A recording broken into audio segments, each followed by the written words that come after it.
और अब हम बात करने वाले हैं इस वक्त में एक और बड़ी खबर की। ये बड़ी खबर दक्षिण से है और वो भी बड़ी खबर ये है कि भारत माता की मूर्ति से डीएमके और स्टालिन सरकार को क्या चिढ़ है।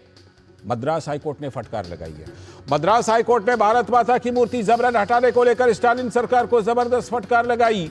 चेन्नई की बीजेपी ऑफिस से जबरन हटा दी गई थी भारत माता की मूर्ति, तो मद्रास हाईकोर्ट ने बिना देर किए तुरंत भारत माता की मूर्ति लगाने का आदेश दिया है।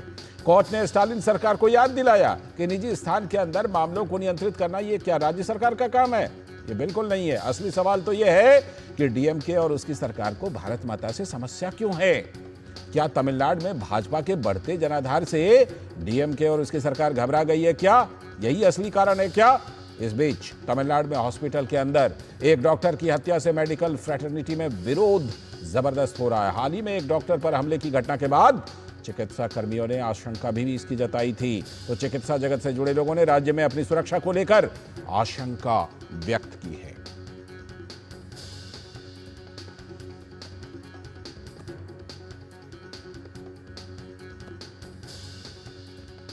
तो क्या कुछ हाई कोर्ट ने कहा है और यह मामला था क्या? सीधे जुड़ते हैं अपने संवाददाता रितेश से, चेन्नई से हमारे साथ जुड़ चुके हैं। रितेश, हाई कोर्ट ने जबरदस्त लताड़ लगाई है, मामला थोड़ा सा इसका बैकग्राउंड भी बताइएगा कि हुआ क्या था और हाई कोर्ट ने अब क्या कहा है और क्या अब सरकार वहां पर फिर से भारत माता की मूर्ति लगाएगी?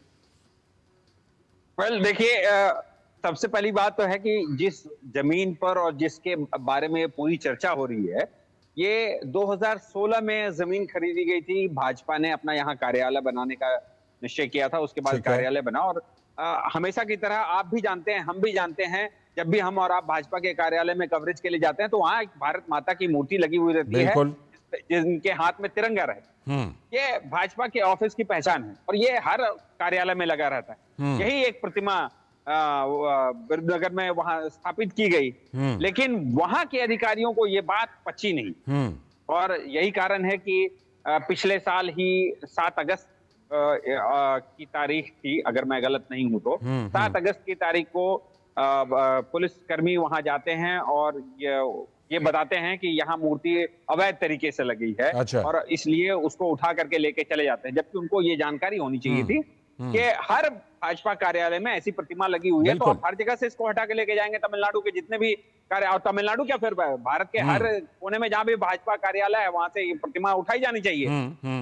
हालांकि इसके खिलाफ जब ये मूर्ति उठा के लेके गई तो वहां के पांडु राजन जो डिस्ट्रिक्ट सेक्रेटरी थे, डिस्ट्रिक्ट प्रेसिडेंट, तो उन्होंने इसके खिलाफ एक मामला दायर किया जी। और मद्रास हाईकोर्ट में यह मामला चल रहा था और सुनवाई के दौरान जो जज ने अपने आनंद वेंकटेश जो थे, उन्होंने अपनी टिप्पणी में सीधा कहा है किसी भी हाथे के अंदर वो किसी का जो निजी क्षेत्र हो जाता है, तो ऐसे में किसी भी पुलिस प्रशासन को कोई अधिकार नहीं है, क्योंकि वो निजता का अधिकार हो जाता है। काफी हद तक बैकग्राउंड हमारे सामने आ चुका है। रितेश, हम ये जानना चाहते हैं कि अब जब हाईकोर्ट ने आदेश दे दिया, अब सरकार करेगी क्या? या तो इसके खिलाफ सुप्रीम कोर्ट जाए या नहीं तो हाईकोर्ट के आदेश का पालन करे। कुछ बोला है इस पर राज्य सरकार ने, स्टालिन सरकार ने? अभी तक तो स्टालिन सरकार की तरफ से कोई टिप्पणी नहीं आया है, लेकिन मुझे लगता है कि अगर स्टालिन सरकार के कानून विशेषज्ञ इसके बारे में सलाह देंगे, जहां तक मैं लोगों को जानता हूं, तो वो यही सलाह देंगे कि हाईकोर्ट की टिप्पणी के बाद इसको सुप्रीम कोर्ट ले जाना व्यर्थ होगा, क्योंकि ये समय और पैसे की बर्बादी, राज्य सरकार के रिसोर्सेज की बर्बादी होगी। ठीक है, चलिए, समय की कमी है फिलहाल। बहुत बहुत शुक्रिया, लेकिन इतनी बात तो जरूर है कि वो सवाल तो रहता है कि भारत माता की मूर्ति से चिढ़ क्यों है डीएमके को और स्टालिन सरकार को। और इसी के साथ आज के इस वक्त में इतना ही। नमस्कार।